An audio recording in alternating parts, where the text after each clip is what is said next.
சென்னை எழும்பூர் ரயில் நிலையத்திற்கு முத்தமிழறிஞர் டாக்டர் கலைஞர் ரயில் நிலையம் என பெயர் சூட்டக் கோரி திமுக எம்பி தயாநிதி மாறன் வலியுறுத்தியுள்ளார். சென்னை ஜார்ஜ் டவுனில் உள்ள தென்னக ரயில்வேயின் தலைமை அலுவலகத்தில் சென்னை கூட்டத்திற்கு உட்பட்ட நாடாளுமன்ற உறுப்பினர்களுக்கான ஆலோசனைக் கூட்டம் நடைபெற்றது. கூட்டத்தில் பங்கேற்று பேசிய தயாநிதி மாறன், தென்னக ரயில்வேயின் உறுப்பினர் குழு தலைவராக திமுக எம்பி கதிரானந்த் தேர்வு செய்யப்பட்டு இருப்பதாக தெரிவித்தார். தமிழகத்திற்கு 6 வந்தே பாரத் ரயில்கள் மட்டும்தான் வழங்கப்பட்டிருப்பதாக கூறிய தயாநிதி மாறன், தென்னக ரயில் உள்ளிட்ட அனைத்து ரயில்களிலும் வடமாநில உணவுகள் மட்டுமே வழங்கப்படுவதாக குற்றம் சுமத்தினார்.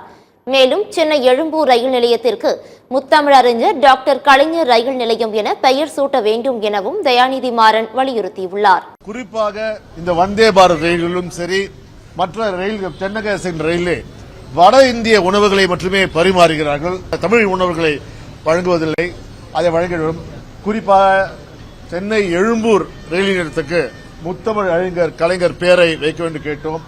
அதுக்கு அவர்கள் மழுப்பலான பதிலை சொன்னார்கள். ஆனால் மேலும் அதை நாங்கள் அவர் கேட்டுக் கொடுக்கிறோம்.